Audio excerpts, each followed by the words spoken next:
दोस्तों, कल के एपिसोड में हमने देखा कि किस तरीके से प्रताप वशिष्ठ और उसके फादर दिगंबर वशिष्ठ के आपस में लड़ाई हो चुकी थी, वो भी समर के लिए। लेकिन समर भी इस बीच कुछ नहीं कर सकता था, क्योंकि प्रताप चाहता था कि वो उसके लिए एक अमृत बनाए जो ग्रैंड मास्टर लेवल तक पहुंचने वाला था। लेकिन दिगंबर अपने पोते की जान के बदले समर की जान चाहता था। अब आगे दोस्तों, सीक्रेट घर जमाई के 132वें एपिसोड में आपका हार्दिक स्वागत है। मैं मनदीप आपका सुकून एफएम चैनल पर भी स्वागत करता हूं। अगर आप पहली बार आए हैं तो हमारे चैनल को सब्सक्राइब जरूर कर ले। अगर आपको कहानी हमारी अच्छी लगती है तो कहानियों पर एक लाइक जरूर करें और अपने दोस्तों तक कहानियों को ज्यादा से ज्यादा शेयर जरूर करें। दोस्तों, आप लोगों का यही लाइक और शेयर हम लोगों के लिए बड़े ही प्यार देता है, तो आप लोग लाइक और शेयर की कमी ना रहने दें। हम आपके लिए कहानियों की कमी नहीं रहने देंगे। जल्दी आप लोगों के लिए नई कहानी भी लेकर आएंगे। तो चलिए, आज की कहानी 132 नंबर एपिसोड सीक्रेट घर जमाई शुरू करते हैं कहानी। तभी प्रताप वशिष्ठ को बाहर आता हुआ देखकर आसपास के स्टूडेंट्स के भी चेहरे बदल गए थे। वो जल्द से जल्द वहां से चले गए थे, क्योंकि वो सीनियर एल्डर से बहुत डर गए थे। सीनियर एल्डर के चले जाने के बाद समर ने दिगंबर की तरफ देखते हुए कहा, मिस्टर दिगंबर, बहुत बहुत धन्यवाद। समर कोई मूर्ख नहीं था। उसने स्वाभाविक रूप से देखा था कि दिगंबर ने उसके लिए अपने परिवार के सीनियर एल्डर को पूरी तरह से नाराज कर दिया था। उसकी बात सुनकर दिगंबर ने गंभीर स्वर में कहा, शैडो किंग, इस सब की कोई जरूरत नहीं। आप मेरे गेस्ट हैं और स्वाभाविक रूप से आपकी रक्षा करने की जिम्मेदारी मेरी है। इसके अलावा प्रताप वशिष्ठ वशिष्ठ परिवार का हेड बनना चाहता है। वो मेरी कुर्सी मुझसे छीनना चाहता है। इसलिए वो न सिर्फ तुम्हारे ऊपर हमला कर रहा था, बल्कि वो मेरे खिलाफ भी था। वशिष्ठ परिवार के सीनियर एल्डर के रूप में प्रताप वशिष्ठ को परिवार के हित के लिए परिवार हेड के साथ मिलकर काम करना चाहिए था।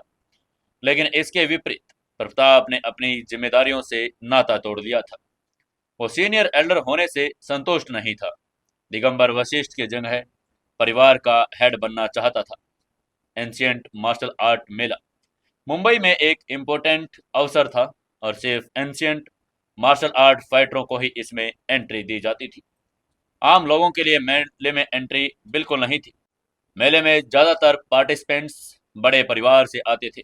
इनमें कुछ बहुत ताकतवर फाइटर्स भी थे जो मेले में अपने खजानों का बिजनेस करते थे। यह हाई लेवल मार्शल आर्ट फाइटरों के लिए एक समारोह था। कम ताकत और लो लेवल के लोग इस मेले में भाग लेने के लिए योग्य नहीं थे। समर को एंशियंट मार्शल आर्ट की दुनिया में कदम रखे हुए अभी कुछ ही दिन हुए थे। चूंकि वो एंशियंट मार्शल आर्ट मेले में बिल्कुल अनजान था, इसलिए उसे पारुल के साथ आना पड़ा। एंशियंट मार्शल आर्ट मुंबई मेला में स्काई माउंटेन विला में ऑर्गेनाइज किया गया था।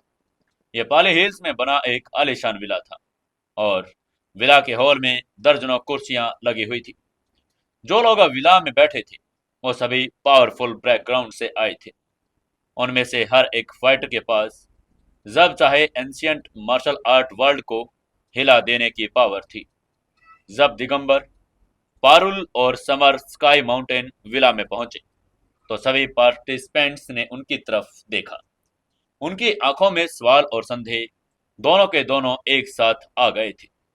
तभी एक सफेद बालों वाला एल्डर वहां खड़ा हुआ। उसने जोर से पूछा, अरे, वशिष्ठ परिवार के हेड, मेले में बाहरी लोगों की एंट्री वर्जित है। आप परिल वशिष्ठ को लेकर आए यह ठीक है, लेकिन आप इस बाहरी व्यक्ति को अपने साथ क्यों लेकर आए हैं? यह कहते हुए उसने समर की तरफ इशारा कर दिया। बूढ़ा आदमी 80 साल का था।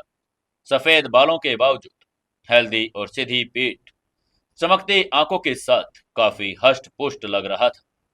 उसके शरीर से एक पावरफुल ओरा भी बाहर हो रहा था। यह बूढ़ा आदमी धनराज था, जो इस मेले का ऑर्गेनाइजर था। वो हर साल ये एंशियंट मार्शल आर्ट मेले का होस्ट भी बनता था। दिगंबर वशिष्ठ ने समर की तरफ देखते हुए मुस्कुराकर समझाते हुए उससे कहा, एल्डर धनराज, इनका नाम समर है और ये भी हमारी तरह ही एक एंशियंट मार्शल आर्ट फाइटर हैं। समर का नाम सुनकर एल्डर धनराज की आंखों में एक अजीब सी चमक आ गई। उन्होंने समर की तरफ देखते हुए पूछा, ओह, चूंकि ये एक एंशियंट मार्शल आर्ट फाइटर है, इसलिए ये अंदर आ सकता है। अब मुझे कोई ऐतराज नहीं। इसके बाद दिगंबर हॉल के अंदर जाने लगा। समर और पारुल भी उसके पीछे पीछे चल दिए और हॉल में जाकर बैठ गई। जैसे ही समर बैठा, एंशियंट मार्शल आर्ट वर्ल्ड के द्वारा हॉल में ही मच गई हुतल पुतल के कारण कई लोग उसे ही बार बार देखे जा रहे थे। इन लोगों की निगाहों के पीछे जिज्ञासा, संदेह, खतरनाक किलिंग इंटेंट भी छिपा हुआ था। किलिंग इंटेंट गिल परिवार के हेड सुरेंद्र गिल का था, क्योंकि उनके बेटे आशीष गिल को समर ने मार दिया था। इसीलिए उनके बीच बहुत गहरी दुश्मनी हो चुकी थी। बेशक सुरेंद्र गिल के अलावा एक और व्यक्ति वहां पर था जो समर को मारना चाहता था। वो था Subhash Singhla, iron fist sect का हेड, जिसके बेटे और बेटी दोनों को समर ने मार डाला था। इन दो लोगों के किलिंग इंटेंट को देखते हुए समर ने थोड़ा सा मुंह बनाया, लेकिन उसने उन पर ज्यादा ध्यान नहीं दिया, क्योंकि वो उनसे बिल्कुल भी नहीं डरता था। तभी सुरेंद्र गिल अचानक खड़ा हुआ। उसके चेहरे से खतरनाक किलिंग इंटेंट निकलने लगा। उसने एक कदम आगे बढ़ाया और अपने बेटे के बदले को लेने के लिए समर पर हमला करने के लिए वो तैयार हो चुका था। अपने हाथ की एक लहर के साथ एल्डर धनराज ने रहस्यमय प्रकाश की एक फ्लैश जला ली थी। सुरेंद्र गिल की उपस्थिति को ब्लॉक करते हुए कहा, chief Surender Gill, ancient martial art मेले में फाइट बंद है। आप यहाँ किसी के साथ फाइट बिल्कुल नहीं कर सकते हैं।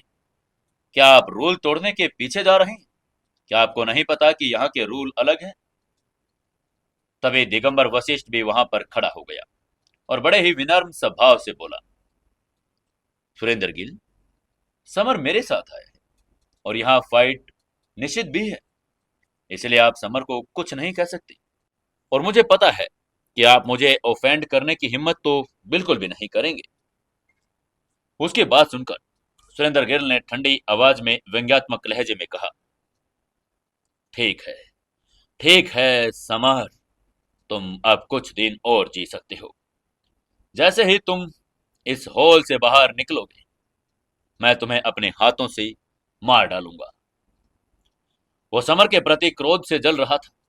वो उसे अभी के अभी मार डालना चाहता था, लेकिन वो एंशियंट आर्ट मेले में ऐसा करने से डर रहा था, क्योंकि वो जानता था अगर उसने यहाँ पर ऐसा कुछ भी कर लिया तो वहां पर उपस्थित लोग उसे दंड के रूप में मार डालेंगे, क्योंकि उसने वहां के रूल्स को हानि पहुंचाने की कोशिश की थी।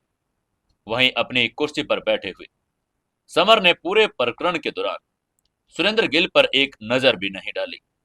उसको सुरेंद्र गिल के किलिंग इंटेंट की जरा भी परवाह नहीं थी, और अगर उसके ओपोनेंट ने ऐसा करने की हिम्मत की तो उसे उससे फाइट में कोई आपत्ति नहीं होगी। एक अद्वितीय फर्स्ट स्टेज ग्रैंड मास्टर के रूप में जो हाई लेवल मजबूत फाइटर को चुनौती दे सकता था, समर ने इन लोगों को इस योग्य भी नहीं समझा था कि वो उन पर ध्यान दे। वह ऐसे किसी पर अपना टाइम बर्बाद नहीं करना चाहता था। मेले में समर ने कई परिचित चेहरे देखे थे, जैसे कि रितेश राजपूत और पल्लवी मेहता भी इस मेले में आए हुए थे। चार एंशियंट मार्शल आर्ट परिवार के मुख्य मेंबर होने के नाते वो स्वाभाविक रूप से इस इवेंट में शामिल होने के लिए आ गए थे। मेले में कुछ 36 पार्टिसिपेंट्स थे, जिनमें head alliance martial art sects के रिप्रेजेंटेटिव भी शामिल थे, जिनमें परिवार head, sect master, young master और यंग मिस्ट्रेस भी आई हुई थी। नीलामी से अलग एंशियंट मार्शल आर्ट मेला केवल हेड फोर्सेस के लिए खुला था, जबकि नीलामी में कोई भी भाग ले सकता था। इस बुनियादी अंतर के अलावा मेले में बेची जाने वाली वस्तुएं भी बहुत ही ज्यादा कीमती होती थी। पहले बिजनेसमैन के रूप में गिल परिवार के हेड सुरेंद्र गिल ने नरम कवच का एक सुनहरा सूट निकाला और कहा, नरम कवच का ये सूट किसी को भी उन्नत स्टेज के ग्रैंड मास्टर के हमलों से बचा सकता है। मैं इसे एक high level grand master tier हथियार के बिजनेस करना चाहता हूं। कौन मेरे साथ बिजनेस करेगा? उस कवच को देखकर मेले में मौजूद सभी लोग दंग रह गए। वो आपस में बातें करने लगे। तभी एक लड़के ने थोड़ा चौंकते हुए कहा, अरे, सोने के धागों से जड़ा हुआ मुलायम कवच, ये खजाना ऐसा है जैसा आपके पास एक और लाइफ हो। वो आपको एक बार मरने के लिए बचा सकता है। उसके पास खड़े लड़के ने कहा, चीफ गिल वास्तव में बहुत अमीर हैं। बिजनेस के लिए पहला आइटम ही ग्रैंड मास्टर टीयर का सुरक्षा नरम कवच है। उस पहले वाले लड़के ने थोड़ा कड़क आवाज में कहा, अरे मुझे कुछ नया बताओ। चीफ गिल आखिरकार मुंबई के 4 एंशिएंट परिवारों में से एक है और वो उसका मुखिया भी है, तो ये तो स्वाभाविक ही है कि उनके पास तो ढेरों खजाने होंगे। आपस में बात करते हुए आसपास के लोग बड़े परिवारों की ठोस संपत्ति से जलन भरी आंखों से सुरेंद्र गिल को देख रहे थे। तभी भीड़ में से एक 1.5 उम्र के आदमी ने कहा, चीफ सुरेंद्र गिल, मुझे एक कब्र से ग्रैंड मास्टर इसिंग तलवार मिली। मैं इसे आपके साथ बार्टर के रूप में दे सकता हूं। वो मोटा आदमी कोई साधारण आदमी नहीं था। उसका नाम गोपाल मेहता था। वो मेहता परिवार का हेड था, जो मुंबई के 4 एंशिएंट परिवारों में से एक था। पल्लवी मेहता का पिता। गोपाल मेहता ने एक लंबी काली तलवार निकाल ली। वो पूरी तरह से काली तलवार की सतह पर काले भेड़िए का एक पैटर्न भी बना हुआ था, जो रहस्यमय और पावर से भरा हुआ था। लंबी तलवार पर काले भेड़ियों को घूरते हुए समर को अपने टोटम की गहराई से काले भेड़ियों को निगलने का एक उपयुक्त इच्छा हो रही थी। अपने दांतों को भींचते हुए उसने अपने ब्लड लाइन टोटम को गहरी इच्छा को दबा दिया। काली तलवार को घूरता रहा। हथियार में काले भेड़िए के खून को महसूस करता रहा। वहीं सुरेंद्र गिल काली तलवार से बहुत संतुष्ट हो गया। उसने उसे सोने के ग्रैंड मास्टर टीयर नरम कवच के साथ बदल लिया था।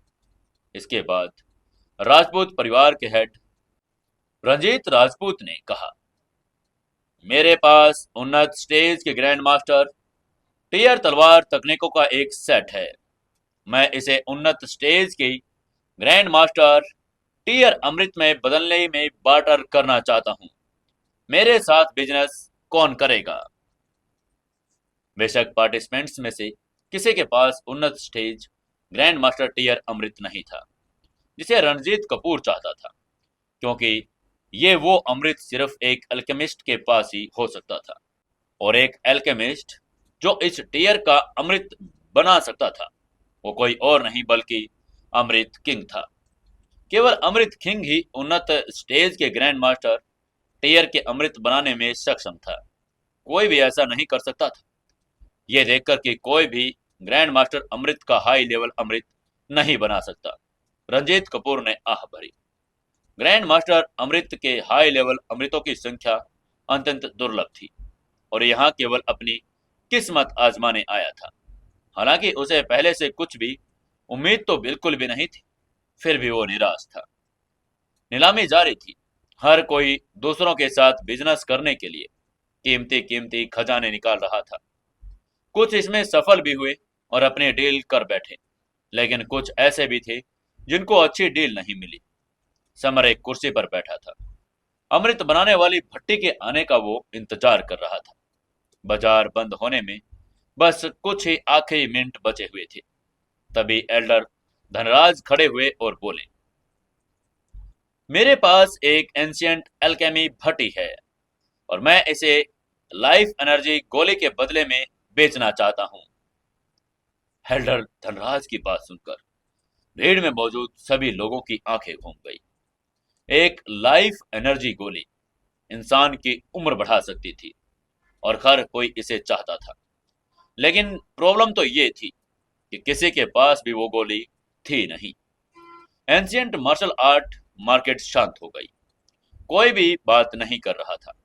केवल वो लोग जो अमृत बना सकते थे, उनके पास लाइफ एनर्जी गोलियां थी। बाकी और किसी के पास भी गोलियों का कोई मतलब नहीं था। तभी दिगंबर वशिष्ठ ने समर से माफी मांगते हुए कहा, शैडो किंग, मुझे माफ करना। मैं असल में अपने परिवार के खजाने से आपके लिए एक एंशियंट अल्केमी भट्टी हासिल करना चाहता था, लेकिन मैं ऐसा नहीं कर पाया क्योंकि उसके पास भी कोई लाइफ एनर्जी की गोली नहीं थी। समर ने सिर हिलाया और समझ गया कि जीवन बढ़ाने वाली गोली जैसी औषधियां बहुत कीमती और दुर्लभ होती हैं। यहाँ तक कि मुंबई के 4 एंशियंट मार्शल आर्ट परिवारों के पास भी ये गोली बिल्कुल नहीं थी। तभी अचानक से समर को होश आया।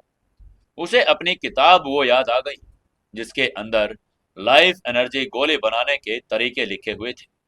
अगर उसके पास वो अल्केमी भट्टी होगी तो वो गोली बना सकता था और उसके साथ डील कर सकता था।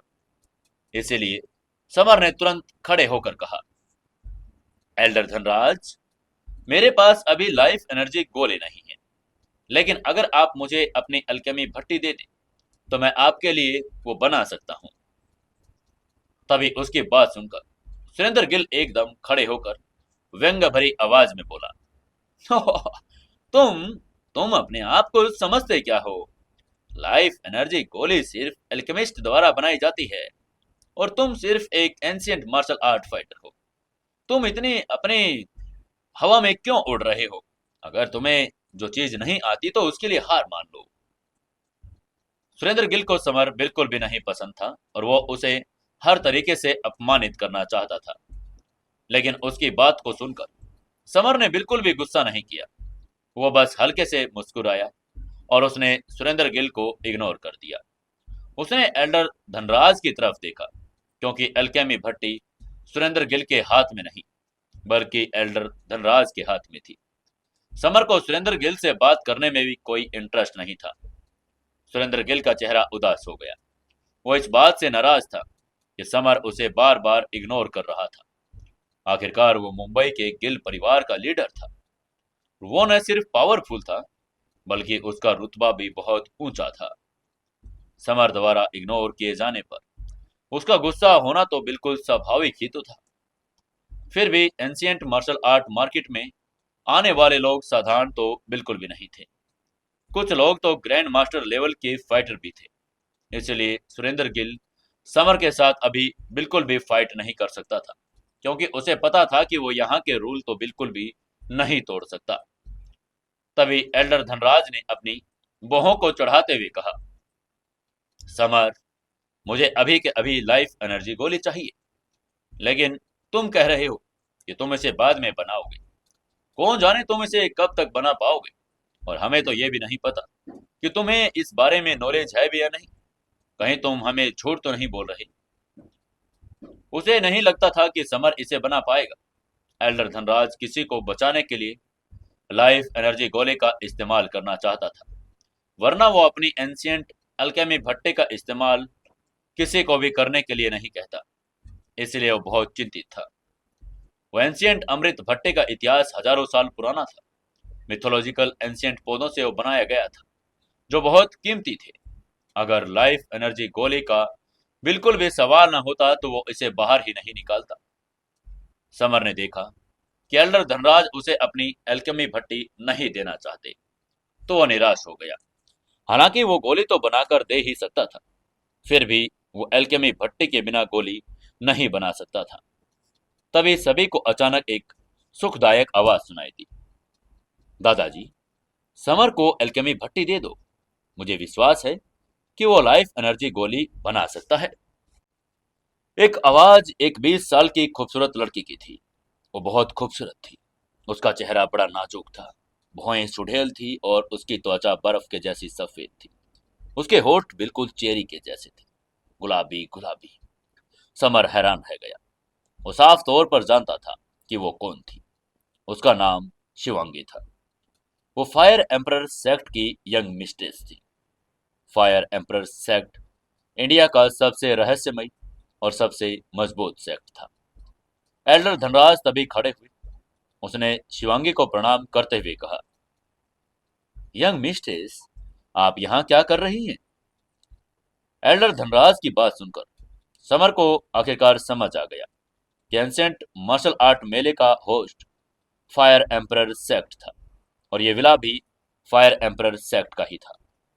शिवांगी ने धीरे से कहा, दादाजी, प्लीज आप समर को अल्केमी भट्टी उधार दे दीजिए और मुझे पूरा विश्वास है कि वो लाइफ एनर्जी गोली बना सकता है।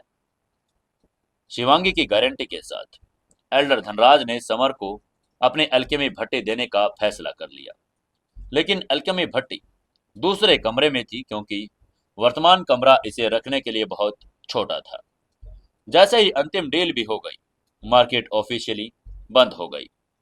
गिल परिवार के लीडर और आयरन फिस्ट सेक्ट के लीडर दोनों ने जाने से पहले समर को मारने की नीयत से देखा। अगर फाइट न करने का नियम होता तो वो समर को तुरंत मार डालते। सुभाष सिंगला ने ठंडे स्वर में कहा, चीफ सुरेंद्र गिल, क्या हमें यहां से ऐसे ही खाली हाथ जाना पड़ेगा? क्या आज भी समर बचकर निकल जाएगा? सुरेंद्र गिल ने खतरनाक किलिंग इंटेंट के साथ कहा, चीफ सुभाष गिल, मार्केट में फाइट तो नहीं की जा सकती। अभी फायर एम्परर सेक्ट भी उनके पीछे है। हम उनके नियम नहीं तोड़ सकते, लेकिन हम विला के बाहर एक जाल बिछा सकते हैं। जब समर यहां से बाहर निकलेगा तो हम उसे मार डालेंगे। सुभाष सिंगला ने भी किलिंग इंटेंट भरी आंखों के साथ समर की तरफ देखा और सुरेंद्र गिल के प्लान पर सिर अपना हिलाते हुए सहमति जता दी। उसने तय कर लिया था कि वो सुरेंद्र गिल के साथ मिलकर अब समर को मार डालेगा। अब जब समर विला से बाहर नहीं निकल जाता तब तक वो जिंदा रह सकता था। वहीं उधर समर अपनी नई नई ताकत को परखने के लिए किसी को ढूंढना चाहता था।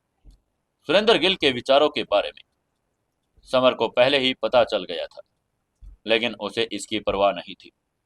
अब जब वो ग्रैंड मास्टर किंगडम लेवल के फर्स्ट स्टेज में पहुंचा था तब उसने रेड फायर तलवार का चौथा वार भी सीख लिया था। तभी शिवांगी ने आगे बढ़ते हुए समर से कहा, शैडो किंग, चलो मैं तुम्हें दूसरे कमरे में अल्केमी भट्टी दिखा देती हूँ। शिवांगी यहाँ की मालकिन थी और इस जगह को बहुत अच्छे से जानती थी। वो समर के साथ लिविंग रूम से बाहर निकली और दूसरे कमरे की तरफ चली गई। दूसरे कमरे के बीच में एक अल्केमी भट्टी पड़ी हुई थी। वो काली थी और 6 फीट की ऊंची थी। अल्केमी भट्टी पर कुछ प्रतीक भी बने हुए थे और ये एंशिएंट चित्र और थे। ज्यादातर लोग उनको समझ ही नहीं पाते कि आखिरकार उस पर लिखा ही हुआ क्या था, लेकिन समर ने तो उसकी स्टडी की थी और समझ गया कि छवियों का अर्थ क्या है। उनमें अल्केमी के विभिन्न विभिन्न तरीकों का वर्णन किया गया था। ऐसी एंशिएंट अल्केमी भट्टी को पहली बार देखकर समर बिल्कुल हैरान हो गया था। अल्केमी भट्टी बहुत पुरानी और बहुत ज्यादा भारी भी थी। इसका अस्तित्व एंशिएंट काल का था। फायर एम्परर सेक्ट इतना पावरफुल था कि उनके पास अपनी अल्केमी मास्टर द्वारा इस्तेमाल की जाने वाली अल्केमी भट्टी भी मौजूद थी। बहुत कम लोग इस अल्केमी भट्टी को देख पाते थे, लेकिन फायर एम्परर सेक्ट के पास ये थी। ये बहुत बड़ी बात थी। इसके बाद समर ने अल्केमी भट्टी से अपनी नजर हटाई और उसने शिवांगी से पूछा, यंग मिस्ट्रेस शिवांगी, मैं जानना चाहता हूं कि आपको लाइफ एनर्जी गोली की जरूरत क्यों है? आप वो किसे देना चाहते हैं? उसका सवाल सुनकर शिवांगी कुछ पल चुप रही और वो फिर बोली, मेरे पापा कुछ समय पहले एंशिएंट मार्शल आर्ट की प्रैक्टिस करते हुए अपनी मानसिक स्थिति खो बैठे। वो मर रहे हैं और मुझे उन्हें बचाने के लिए लाइफ एनर्जी गोली की जरूरत है। इसलिए दादाजी ने ये शर्त रखी कि अल्केमी भट्टी के बदले कोई लाइफ एनर्जी गोली दे दे। शिवांगी की बात सुनकर समर की भौहें तन गई। उसकी निगाहें गंभीर हो गई थी। समर एक एंशिएंट मार्शल आर्ट फाइटर था। वो जानता था कि मार्शल आर्ट फाइटर को ध्यान लगाते समय मानसिक संतुलन बनाए रखना कितना जरूरी था। ऐसा तब होता था जब एनर्जी प्राप्त करने के लिए कोई छोटा रास्ता अपनाता। अगर प्रैक्टिस करने वाला इसमें सफल नहीं होता तो उसकी मेंटल हेल्थ और बॉडी हेल्थ दोनों ही चरमरा जाते। जब कोई एंशियंट मार्शल आर्ट एक्सपर्ट पागल हो जाता तो यह बहुत खतरनाक भी होता, और उसका इलाज अगर तुरंत न किया जाए तो उसकी मौत हो सकती थी। यह सब सोचते हुए समर ने शिवांगी से कहा, मिस शिवांगी, मेरे पास लाइफ एनर्जी गोली बनाने की विधि तो है, लेकिन मेरे पास पर्याप्त मटेरियल तो नहीं है। शिवांगी ने तुरंत उसकी चिंता दूर करते हुए कहा, कोई बात नहीं समर, आप चिंता न करें, मैं मटेरियल आपको प्रोवाइड करवा दूंगी। उसकी बात सुनकर समर ने सिर हिलाते हुए कहा, ठीक है ठीक है, तुम्हें मुझे अतिरिक्त मटेरियल देना होगा। मेरे पास सिर्फ विधि ही है, लेकिन मेरे पास कोई एक्सपीरियंस नहीं है, और कुछ अतिरिक्त मटेरियल बर्बाद हो सकता है, तो हमें पहले से ज़्यादा लेकर चलना होगा। समर ने तुरंत एक कलम और एक कागज लिया, मटेरियल की लिस्ट बना दी। इस मटेरियल का इस्तेमाल वो लाइफ एनर्जी की गोली बनाने के लिए करने वाला था। ये अमृत का सबसे जरूरी मटेरियल था, बहुत जटिल भी था। समर ने इतने सारे मटेरियल इसलिए इस्तेमाल किए क्योंकि पहले वो उसे आजमाना चाहता था। वो जानता था कि इसमें कुछ मटेरियल बर्बाद भी हो सकता है। जरूरी एक्सपीरियंस हासिल करने के बाद वो लाइफ एनर्जी की गोली बना सकता था। शिवांगी भी बहुत तेज थी। उसने समर द्वारा बनाई गई लिस्ट के अनुसार मटेरियल को इकट्ठा करना शुरू कर दिया था। समर ने जो मटेरियल लिखा वो बहुत ज्यादा कीमती था। उसे पुराना और उच्च गुणवत्ता वाला भी होना चाहिए था। उसे जंगली भी होना चाहिए था, और मनुष्य द्वारा वो उगाया हुआ नहीं होना चाहिए था। ये कहना पड़ेगा कि फायर एम्प्रेस सेक्ट बहुत अमीर था। शिवांगी को गोदाम में अधिकांश मटेरियल ही मिल गया। केवल 3 अत्यंत कीमती वस्तुएं थी जो उसे नहीं मिल पा रही थी, स्वर्ग का फूल, ज्वाला का फल और ड्रैगन घास। जब शिवांगी ने हेलीकॉप्टर से सारा मटेरियल उतारा तो समर की भौहें तन गई। उसने आह भरी और कहा, मिस शिवांगी, जीवन बढ़ाने वाली गोली के लिए 9 चीजों की आवश्यकता थी, लेकिन आपके पास तो 6 है। आपके पास स्वर्ग का फूल, ज्वाला का रस और ड्रैगन घास गायब है। इसके बाद शिवांगी के भी हाव भाव बदल गए। उसने समर से कहा, शैडो किंग, ये तीनों पौराणिक जड़ी बूटी हैं। ज्यादातर लोगों को इनके बारे में सिर्फ सुनने को मिलता है, लेकिन हमें इनमें से कोई चीज ही नहीं मिली। समर ने सिर हिलाया और वो समझ गया। स्वर्ग का फूल तो नर्क के एंट्री गेट के पास उगता है। ज्वाला का फल ज्वालामुखियों की गहराई में उगता है, और ड्रैगन घास पौराणिक थी। केवल ड्रैगन की मांद के पास ही वो दिखाई देती थी। फायर एम्परर सेक्ट बहुत ज्यादा पावरफुल था, लेकिन दुनिया के देवता जैसे छिपे हुए शासक नहीं थे। स्वाभाविक ही था कि उनके पास 3 चीजों जैसी अनमोल चीजें नहीं थी। इसलिए समर ने कहा, मिस शिवांगी, इन 3 जड़ी बूटियों के बिना सफलता की संभावना बहुत कम हो जाएगी। अमृत का प्रभाव मूल रूप का केवल 5वां हिस्सा होगा। ये तुम्हारे पिता के जीवन को 1 महीने तक बढ़ा सकता है। लाइफ एनर्जी गोली बनाने के लिए सिर्फ 9 जड़ी बूटियों की आवश्यकता थी। 3 इसमें नहीं मिल रही थी जो सबसे ज्यादा जरूरी थी, और अन्य जड़ी बूटियों का उपयोग वो कर सकती थी, लेकिन उससे बना अमृत उतना काम का नहीं था जितना इन तीनों जड़ी बूटियों के साथ होने वाला था। तभी शिवांगी ने कहा, शैडो किंग, इसे 1 महीने के लिए बढ़ा देना ठीक है। हम इस 1 महीने के भीतर स्वर्ग का फूल, ज्वाला का रस और ड्रैगन घास खोजने की कोशिश करेंगे। उसने सोचा था कि पिता जरूर मर जाएंगे। उसे नहीं लगता था कि उनकी जिंदगी अब 1 महीने और बढ़ पाएगी। उसके लिए काफी था और बहुत खुशी की बात थी। समर ने शिवांगी से बातचीत खत्म करने के बाद लाइफ एनर्जी गोलियां बनाने की तैयारी शुरू कर दी। उसे उससे सबसे बुनियादी गोलियों की शुरुआत करनी पड़ी, क्योंकि यह पहली बार था जब वो अमृत बना रहा था। अमृत बनाने के लिए 3 कारकों की आवश्यकता थी, अमृत, अल्केमी भट्टी, मटेरियल और आग। उसे अल्केमी भट्टी और मटेरियल मिल गया, बस आग की कमी थी। समर ने शिवांगी को बड़ी मात्रा में 410 पत्थर लाने को कहा, फिर उन्हें अल्केमी भट्टी के नीचे जला दिया। 410 पत्थर एक पत्थर जो जल सकता था, और ये ज्वालामुखी विस्फोट के बाद बना। यह लाल था, हजारों में अत्यधिक गर्म तापमान को सहन कर सकता था, जो अमृत बनाने के लिए एकदम सही था। समर ने पत्थर फेंके और आग जलाई। तापमान तुरंत बढ़ गया। समर ने सबसे पहले बुनियादी अल्सीर की शुरुआत की। जिनसेंग, लिग्जी, प्लांग तोड़ और कुछ अन्य जड़ी बूटियों को अल्केमी भट्टी में डाल दिया। उसने पुस्तक में दिए स्टेजेस का पालन किया। शुरुआत में सब ठीक था, लेकिन बीच के प्रोसेस के दौरान अलकेमी भट्टी का ढक्कन उड़ गया और अब मटेरियल भी फट गया। समर की भौहें तन गई। ये पहली बार में फैल हो गया था। हालांकि सबसे बुनियादी अमृत था और इसे बनाना बहुत मुश्किल था। वो फैल हो गया था, लेकिन समर ने हार नहीं मानी। वो जानता था कि अमृत बनाना बहुत मुश्किल है। अगर ये आसान होता तो कोई भी बना लेता। समर के पास निर्देश थे, फिर भी एक मास्टर की सहायता के बिना वो धीरे धीरे ही सुधार कर सकता था। पहली असफलता के बाद समर ने बिना सोचे समझे दूसरा प्रयास शुरू नहीं किया। इसके बजाय उसने कारणों के बारे में सोचा जिनकी वजह में वो असफल हुआ था। वो सोच रहा था कि इस प्रक्रिया में क्या गलती हुई और कहाँ हुई।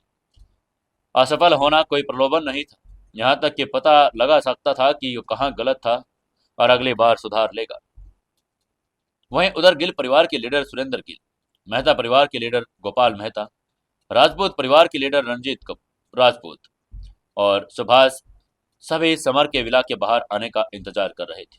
किसी को भी आश्चर्य होता अगर उन्हें पता होता कि सभी लीडर ने सिर्फ समर को मारने के लिए जाल बिछाया था। तभी सुभाष सिंगला ने सुरेंद्र गिल की तरफ देखते हुए कहा, चीफ सुरेंद्र, समर अभी तक बाहर क्यों नहीं आया? उसका चेहरा बहुत उदास था।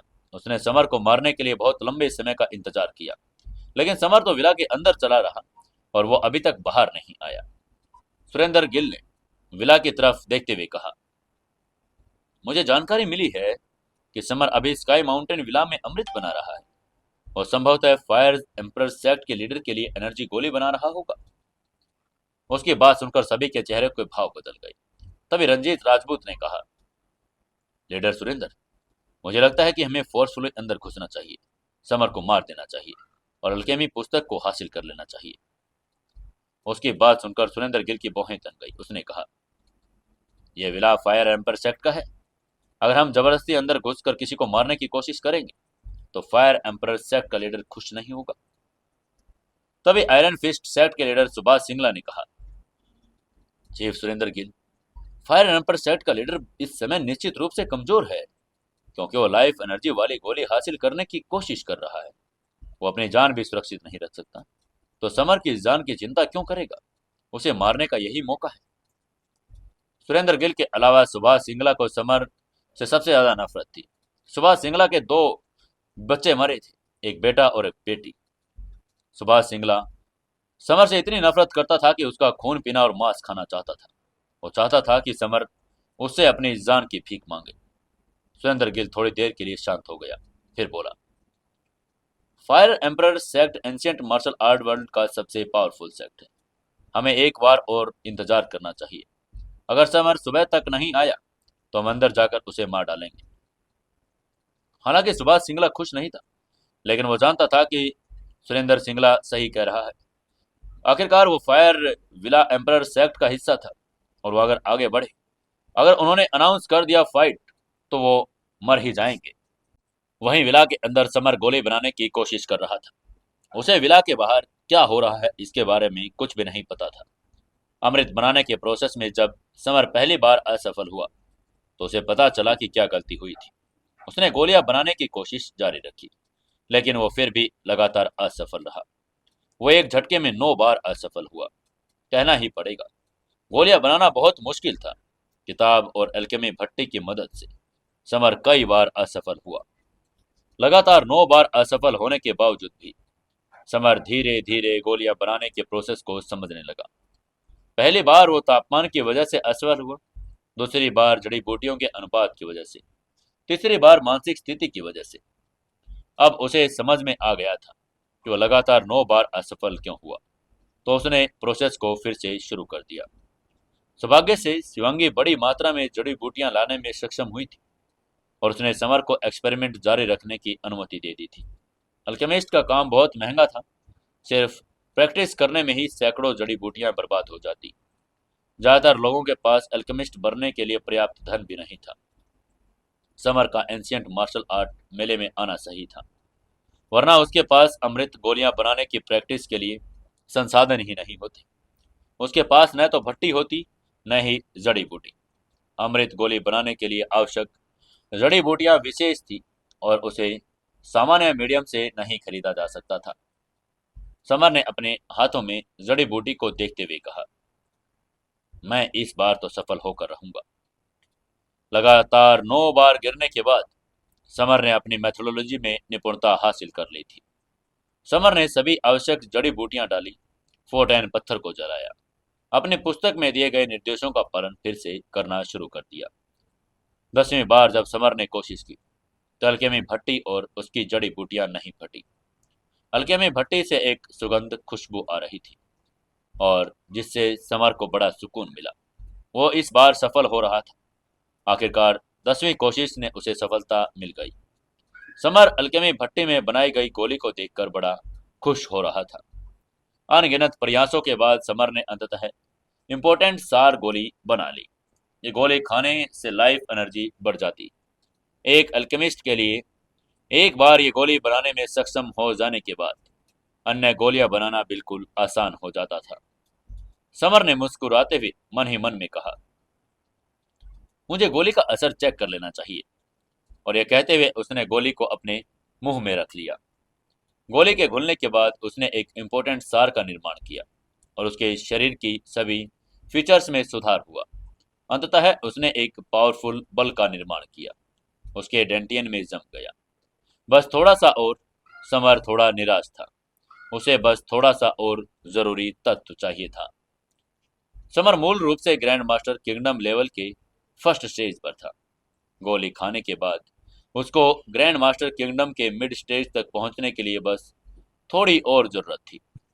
अगर समर ने इम्पोर्टेंट सार गोली बनाना जारी रखा तो वो कुछ और इम्प्रूव हो सकता था। ग्रैंड मास्टर किंगडम लेवल की मिड स्टेज पर पहुंच सकता था, लेकिन उसके पास ज्यादा जड़ी बूटियां नहीं बची थी।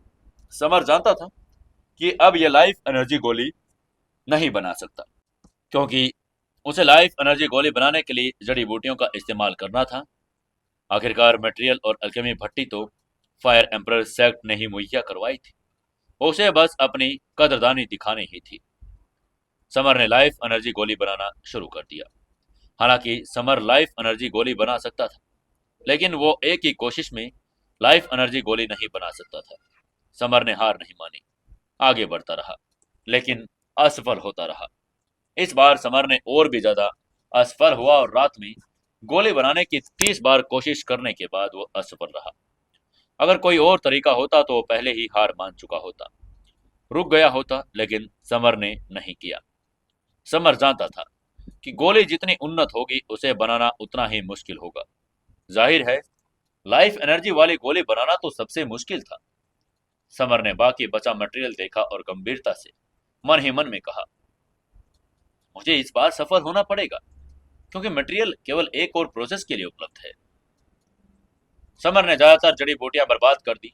उसके पास केवल 9 जड़ी बूटियां बची थी। अगर वो इस बार असफल हो जाएगा तो लाइफ एनर्जी गोली नहीं बन पाएगी। समर ने 9 जड़ी बूटियों को एल्केमी भट्टी में सावधानी से डाल दिया और पत्थरों को जला दिया। उसने हर निर्देश को पूरे ध्यान से पालन किया। पहला कदम, दूसरा कदम, तीसरा कदम। समर हर कदम पर सावधानी बरत रहा था, क्योंकि उसे कोई भी गलती करने का डर था। सभी कदम पूरे करने के बाद अल्केमी भट्टी में एक चांदी जैसी सफेद गोली बन गई। ये सामान्य गोलियों से अलग थी, क्योंकि वो आमतौर पर लाल या नीले रंग की होती थी। लाइफ एनर्जी गोली सफेद होती थी, यानी ये एक हाई लेवल की गोली बन गई थी।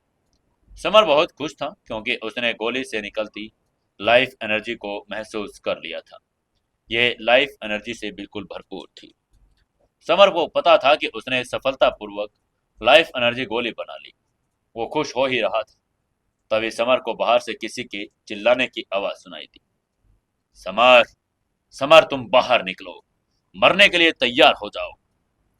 यह आवाज बहुत तेज थी, मीलों तक सुनाई दे रही थी। समर ने लाइफ एनर्जी गोली को सावधानी पूर्वक अपने पास रखा और बाहर चल दिया। बाहर सुबह हो चुकी थी। सुबह का सूरज उग चुका था। सुरेंद्र गिल, रंजीत राजपूत, गोपाल मेहता, सुभाष सिंगला पूरी रात विला के बाहर इंतजार कर रहे रही, लेकिन समर बाहर नहीं निकला। वे अब और इंतजार नहीं कर सकते थे। समर को मारने के लिए वो विला के अंदर जाने के लिए अब आगे बढ़ ही चुके थे। अगर फायर एम्परर सेक्ट का लीडर हेल्दी होता तो वे विला के पास आने का साहस नहीं करते, लेकिन उन्होंने सुना था कि फायर एम्परर सेक्ट के लीडर ने ध्यान के दौरान अपना मानसिक संतुलन को खो दिया था और उनकी हालात बहुत गंभीर थी, इसीलिए वो फोर्सफुली विला में घुस चुके थे। तभी शिवांगी ने विला के सामने खड़े होकर चिल्लाते हुए कहा, लीडरों, आप फायर एम्परर सेक्ट के एरिया में हैं और यहाँ लड़ना मना है, फिर भी आपके इस चैलेंज का क्या अर्थ है? शिवांगी की बात सुनकर सुभाष सिंगला ने आगे आते हुए कहा, मिस शिवांगी, हमें समर के साथ कुछ मामलों का हिसाब किताब करना है, लेकिन वो यहाँ छिपा हुआ है, बाहर आने के लिए तैयार नहीं, इसलिए हम केवल उससे अंदर जाकर निपट सकते हैं। सुभाष सिंगला समर से ज्यादा नफरत करता था और उसके इरादे यही थे कि वो अभी के अभी समर को मार दे। अगर ये सिर्फ एक एंशिएंट मार्शल आर्ट फाइटर परिवार के साथ होता तो वे फायर एम्परर सेक्ट के साथ युद्ध की घोषणा करने की हिम्मत नहीं करते, लेकिन इतने सारे परिवार और सेक्ट के सहयोग के कारण वे डरे नहीं थे, क्योंकि वे अब फायर सेक्ट अमीर से उससे ज्यादा कमजोर नहीं थे। उनकी धमकी सुनकर शिवांगी के चेहरे पर उदासी छा गई, क्योंकि उसे पता था कि उसके पिता की हालात की खबर बाहर आ गई है। इसलिए इन लोगों ने खबर सुनी और यहाँ आकर युद्ध की घोषणा कर दी। लेकिन शिवांगी समर को ऐसे अकेला नहीं छोड़ सकती थी।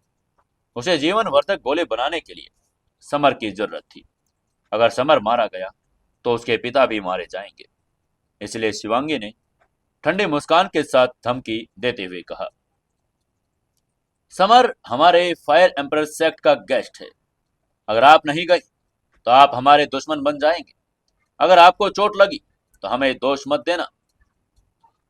शिवांगी की बात सुनकर सुरेंद्र गिल ने हंसते हुए कहा, मिस शिवांगी, अगर आपके पिता यहाँ होते, वो हेल्दी होते, तो हम उनका सम्मान करते, लेकिन आपके मामले में आपके पास इतनी ताकत नहीं है।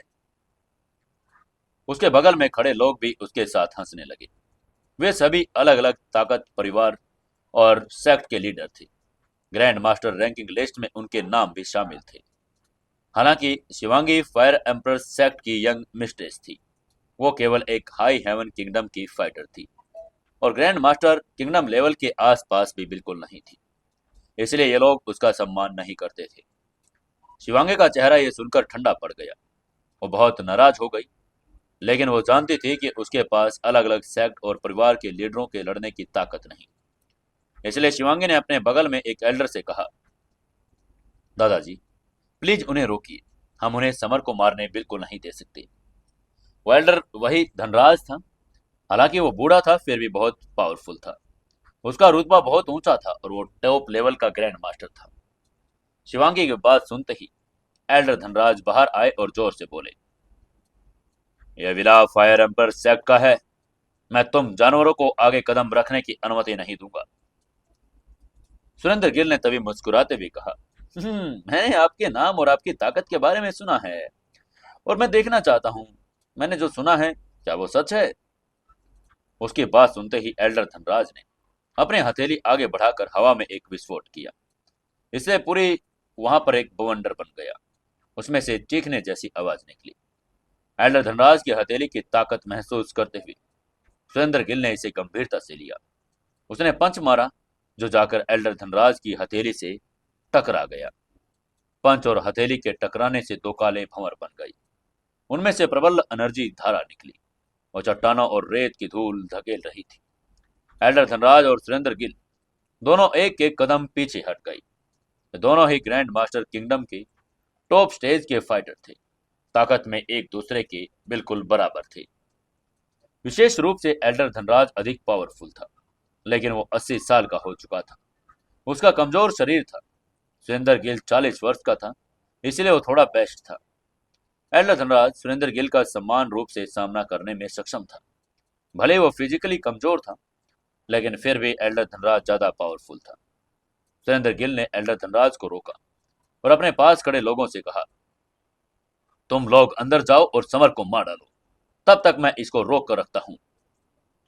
उसकी बात सुनते ही गोपाल मेहता, रंजीत राजपूत और सुभाष सिंगला जबरदस्ती अंदर घुसने के लिए तैयार हो गए। लेकिन तभी पारुल वशिष्ठ और उसके पिता बाहर आ गए। उन्होंने उनका रास्ता रोक दिया। उसको अपने सामने खड़ा देखकर गोपाल मेहता की अभिव्यक्ति बदल गई। और उसने गुस्से में कहा, दिगंबर वशिष्ठ, हम समर को मारना चाहते हैं, इसका क्या मतलब है? दिगंबर ने उन सभी को देखते हुए एक ठंडी मुस्कान के साथ कहा, समर वशिष्ठ परिवार का मेहमान है, इसलिए स्वाभाविक रूप से मुझे उसकी रक्षा करनी पड़ेगी। गोपाल मेहता ने ठंडी मुस्कान के साथ उसकी बात का जवाब देते हुए कहा, ओह, अगर आप उसकी रक्षा करने जा रहे हैं तो मुझे आपसे मुकाबला करने में कोई दिक्कत नहीं। और ये कहते वो दिगंबर की तरफ बढ़ गया। अगले ही पल दोनों में घमासान फाइट शुरू हो गई। वे दोनों मुंबई के 4 एंशियंट परिवारों में से एक के हेड थे, ताकत में एक दूसरे के बराबर। कोई भी थोड़े समय में दूसरे को हरा नहीं सकता था। रंजीत राजपूत और सुभाष सिंगला ने एक दूसरे की ओर देखा, समर को मारने के लिए चले गए। पारुल, वशिष्ठ और शिवांगी ने उन्हें रोकने की कोशिश की, लेकिन वो जल्द ही हार गई क्योंकि वो कमजोर थी। जब वो विला में प्रवेश करने वाले थे तभी अंदर से समर की आवाज आई, ओह वाह, ग्रैंड मास्टर लिस्ट में शामिल 2 फाइटर असल में 2 लड़कियों को धमका रहे हैं। तुम लोगों की इस हरकत पर मुझे शर्म आ रही है कि तुम लड़कियों को पीट रहे हो। समर हंसा और विला से बाहर निकल गया। पारुल वशिष्ठ के हाव भाव बदल गए। उसने समर को इन्फॉर्म करते हुए कहा, शैडो किंग, वे 81 ग्रैंड मास्टर का हिस्सा है, बहुत पावरफुल है, भागो यहां से। समर ने अपना सिर हिलाया और पारुल वशिष्ठ से कहा, तुम चिंता मत करो, उनसे निपटना आसान है। वो मेरे लिए सिर्फ एक केक के टुकड़े हैं, मैं उन्हें कभी भी काट सकता हूँ। उसकी बात सुनकर रंजीत राजपूत और सुभाष सिंगला बहुत गुस्से में आ गए। वो बहुत मशहूर ग्रैंड मास्टर थे, लेकिन एक नौजवान उन्हें कचरा समझ रहा था। इस वजह से उनमें किलिंग इंटेंट पैदा हो गया। वे समर को मार डालना चाहते थे। तभी सुभाष सिंगला ने क्रूरता से मुस्कुराते हुए कहा, समर, मैं आज तुम्हें टुकड़ों में फाड़ दूंगा। उसका स्वर बड़ा क्रूर था। समर ने भी थोड़ा गंभीर होते हुए कहा, कई लोगों ने मुझसे बिल्कुल यही बात कही और आज वो बिल्कुल नरक में है। बधाई हो, मैं तुम्हें नरक में भेजकर तुम्हारे बेटे और बेटी से तुम्हें मिलवा दूंगा। ये कहकर उसका चेहरा गंभीर हो गया। ग्रैंड मास्टर लेवल पर पहुंचने के बाद समर बहुत कॉन्फिडेंट था। उसे लगता था कि वो किसी को भी हरा सकता है। इसके बाद समर ने दोनों को बीच वाली उंगली दिखाते हुए कहा, आगे आओ और अपनी मौत का सामना करो। समर को अपने दुश्मनों से कभी भी कोई सहानुभूति नहीं थी। उनके पास बस एक ही रास्ता था, वो समर के सामने आकर सीधे नरक का रुख कर देते थे। वही उसकी धमकी सुनकर सुभाष सिंगला ने क्रूरता से मुस्कुराते हुए कहा, समर, मैं तुम्हारा सिर कुचल दूंगा। भले ही रंजीत राजपूत ने बात नहीं की, लेकिन उसकी आंखों में किलिंग इंटेंट छिपे नहीं रह सके। ऐसा लग रहा था कि वो लगभग एक जानलेवा तूफान का रूप लेगा। समर के अपमान बेहद नाराज थे। दोनों ने समर को मारकर ही वो शांत हो सकते थे। सुभाष सिंगला ने चलना शुरू किया। उसके हर कदम के साथ एक गड्ढा बनता जा रहा था। जमीन उसकी पावर को नहीं रोक पा रही थी। सुभाष सिंगला ने तुरंत अपनी किंगडम पावर को एक्टिवेट किया और कहा, गुरुत्व किंगडम। गुरुत्वाकर्षण किंगडम एक विशेष किंगडम था जिसे समझना मुश्किल था। एक बार इसे छोड़ देने पर 10 मील के एरिया में सभी वस्तुएं प्रभावित होकर जमीन पर गिर जाती। उस किंगडम में एक पेड़ टूट गया और उस पर बैठा पक्षी जमीन पर गिर गया। उसकी भयंकर मौत हो गई। गुरुत्वाकर्षण किंगडम एक्टिवेट होता देखकर समर भी गंभीर हो गया था। उसने अपना फायर किंगडम एक्टिवेट किया। इसके चारों ओर एक फायर कवच बन गया। दोनों किंगडम की टक्कर से उसके आसपास का तापमान भी बढ़ गया था। भीड़ की एक तरफ फैल गई। उन सभी को एक बहुत पावरफुल फोर्स का एहसास हुआ। दोनों किंगडम अत्यंत पावरफुल थे। टक्कर 2 ट्रकों के जैसी थी। हवा में विस्फोट हुआ, पत्थर टुकड़े टुकड़े हो गए। जब समर और सुभाष सिंगला एक दूसरे से टकरा रहे थे, रंजीत राजपूत ने अपना ब्लेड निकाला और समर की पीठ पर वार किया। ब्लेड 1.5 मीटर लंबा था। उस पर जटिल डिजाइन भी उकरे थे। देखने में बहुत पावरफुल लग रहा था। ब्लेड हवा में फट गया और एक ब्लेड की रोशनी बन गई, समर की तरफ बढ़ रही थी। उसको पीठ पीछे से हमला करता देखकर समर ने मन ही मन में कहा, ओह, चुपके से हमला? तुम्हारी हिम्मत कैसे हुई मुझके ऐसा हमला करने की? समर के चेहरे के भाव ठंडे पड़ गए, क्योंकि उसे छिपकर हमला करने से नफरत थी। रंजीत राजपूत ने यह बहुत ही शर्मनाक बात करी थी। समर ने अपनी तलवार निकाली और अपनी पीठ के पीछे आ रहे ब्लेड की तरफ झपट दिया। ब्लेड और रेड फायर तलवार आपस में टकराई और जोरदार आवाज हुई। दोनों हथियारों के बीच जमीन मानो आग की तरह जल उठी। ये कहना पड़ेगा कि समर बहुत पावरफुल था, क्योंकि वो एक ही समय में दो ओपोनेंट्स का सामना कर सकता था। समर को देखकर शिवांगी और पारुल की आंखें चमक उठी, क्योंकि समर बहुत पावरफुल था, पहले से भी ज्यादा पावरफुल। वो जब भी उससे मिलते, वो उन्हें चौंका देता। फायर एम्परर सेक्ट की मिस्ट्रेस के रूप में शिवांगी ने जितने भी प्रतिभाशाली लोगों को देखा, उनमें से किसी की भी तुलना समर के साथ नहीं की जा सकती। सामान्य दुनिया में समर ने दुनिया पर कब्जा कर लिया, शैडो किंग बन गया। एंशियंट मार्शल आर्ट की दुनिया में प्रवेश करने के बाद वो इस दुनिया पर कब्जा कर इस शासन भी कर सकता था। और ये देखकर कि किस प्रकार से सब उसके ब्लेड को उसने रोक दिया, ये देखकर रंजीत राजपूत को आश्चर्य हुआ। इसलिए उसने व्यंग करते हुए कहा, समर, मैंने सोचा नहीं था कि इस कम उम्र में तुम ग्रैंड मास्टर बन जाओगे। कोई आश्चर्य नहीं कि तुम इतने घमंडी हो। समर ने उसकी बात सुनकर ठंडे स्वर में कहा, हो क्या मैं सचमुच घमंडी हूँ? लेकिन मुझे लगता है कि तुम ज्यादा घमंडी हो, जो लोग मुझे मारने के लिए फायर एम्पर सेट के एरिया में घुस आए। उसकी बात सुनकर रंजीत ने ठंडी आवाज में कहा, समर, यहाँ तक कि नंबर 1 तलवार ग्रैंड मास्टर अभय दुग्गल भी हमारा अपमान करने की हिम्मत नहीं कर सकते। भले ही तुम फर्स्ट स्टेज की ग्रैंड मास्टर किंगडम के फाइटर हो, मैं आज तुम्हें अपने ब्लेड से काट डालूंगा। राजपूत परिवार के लीडर, 81 ग्रैंड मास्टरों में से एक होने के बाद रंजीत जहां भी जाता उसका हमेशा सम्मान होता। समर की अपमानजनक बातों ने राजपूत को मन में गहरी छाप छोड़ दिया। हालांकि रंजीत को पता चला कि समर भी एक ग्रैंड मास्टर है, फिर भी उसने समर को मारने का फैसला कर लिया। रंजीत आंखों में खतरनाक किलिंग इंटेंट लिए ठंडी आवाज में दहाड़ा, हजार धार ब्लेड तकनीक। रंजीत ने तुरंत हजारों बार पीछा किया और काटा। अनगिनत ब्लेड की परछाइयां बनी समर की तरफ चल पड़ी। कोई भी ये नहीं देख पा रहा था कि कौन सा ब्लेड असली है और कौन सा नकली। ब्लेड बहुत ज्यादा थी, राजपूत परिवार की तलवार तकनीक और high level grand master martial art तकनीक थी। बेशक हर परछाई असली नहीं थी, वे इसलिए बनी थी क्योंकि चाकू बहुत तेजी से घूम रहा था। इससे कई तस्वीरें बनी। अगर किसी की मेंटल पावर स्ट्रोंग हो तो वो देख सकता था कि कौन सा ब्लेड असली है और कौन सा नहीं। अगर नहीं तो वो पता लगा सकता था कि असली ब्लेड कौन सा है, और यह बहुत खतरनाक होने वाला था। यह पहली बार था जब समर ने मार्शल आर्ट की इस तकनीक का सामना किया, इसलिए वो पता ही नहीं लगा पाया कि असली ब्लेड कौन सा था और नकली ब्लेड कौन सा। हालांकि समर यह पता नहीं लगा पा रहा था कि असली ब्लेड कौन सा है, फिर भी उसने ब्लेड के पूरे हिस्से को नष्ट करने का फैसला कर लिया। समर की रेड फायर तलवार बहुत ताकतवर थी, आने वाले सभी हमलों को रोक सकती थी। समर जोर से चिल्लाया, रेड फायर विस्फोट। चिल्लाते हुए उसने अपनी रेड फायर तलवार के आसपास का एरिया को काटा। पहला हमला मौजूद हालात में सिक्योरिटी के लिए उपयुक्त था। इससे आसमान में आग की कई लपटें उठी। वे चट्टानों जैसी थी, लेकिन ये लपटें वास्तविक आग नहीं थी। ये सारभूत फायर एनर्जी में एकत्रित होने बनी थी। अनगिनत ब्लेड और लपटें आपस में टकराई। इसमें आतिशबाजी जैसा दृश्य बन गया। आवाज कभी तेज और कभी ज्यादा ऐसे ही आती आ रही थी। ऐसा लग रहा था मानो मेट्राइट की बारिश हो रही हो। वहां मौजूद सब लोग ये देखकर हैरान रह गए।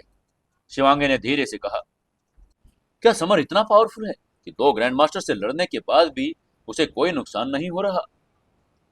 वहीं पारुल मुंह खुले से समर को देखते जा रही थी। उसने सदमे भरी आंखों से कहा, हाँ, सुभाष सिंगला की गुरुत्वाकर्षण किरण ने अनगिनत विरोधियों को हराया, लेकिन अब वो वास्तव में समर को नहीं हरा सकता। उसकी बात सुनने के बाद शिवांगी ने समर पर गर्व करते हुए कहा, सुभाष सिंगला को भूल ही जाओ। रंजीत की हजार ब्लेड तकनीक भी समर पर कोई असर नहीं करेगी। बैकग्राउंड में भीड़ भी बड़बड़ा रही थी। हालांकि आसपास के लोग समर, सुभाष सिंगला, रंजीत राजपूत के बारे में ज्यादा जानते नहीं थे। दो फेमस ऑर्थोडॉक्स 81 ग्रैंड मास्टर थे और उनकी रेपुटेशन उनकी ताकत के माध्यम से बनी थी। सुभाष सिंगला और रंजीत जब नौजवान थे तो उन्होंने कई हाई अनगिनत लेवल फाइटर्स को हराया था। एंशिएंट मार्शल आर्ट वर्ल्ड में पावर संरचनाएं first, mid, top, expert level की विभाजित थी। Iron fist sect top level का लेवल था। मुंबई के 4 एंशिएंट मार्शल आर्ट परिवार भी टॉप लेवल के थे। दूसरी तरफ fire emperor sect power level का सेक्ट था। किसी परिवार के पावर लेवल का निर्धारण उसके फाइटर्स की संख्या के आधार पर होता था। फायर एम्परर सेक्ट का मास्टर सबसे पावरफुल था और इस प्रकार उसे ग्रैंड मास्टर लिस्ट में स्थान दिया गया था। लेकिन अब जैसे दोनों दोनों लड़ते जा रहे थे, अब समझ नहीं आ रहा था कि आखिरकार वो दोनों समर को हरा पाएंगे या नहीं। दोस्तों, आपको क्या लगता है? कमेंट करके जरूर कहिएगा। बताइएगा कि आपको क्या लगता है, समर उन दोनों से जीत पाएगा या नहीं। जानने के लिए जुड़े रहिए अपनी कहानी सीक्रेट घर जमाई के साथ। दोस्तों, कहानी को ज़्यादा से ज़्यादा शेयर कीजिएगा, लाइक कीजिएगा और अपने दोस्तों तक जरूर पहुंचाइएगा। और एक प्यारा सा कमेंट करके हमें ज़रूर बताइए कि आपको ये कहानी कैसी लगी।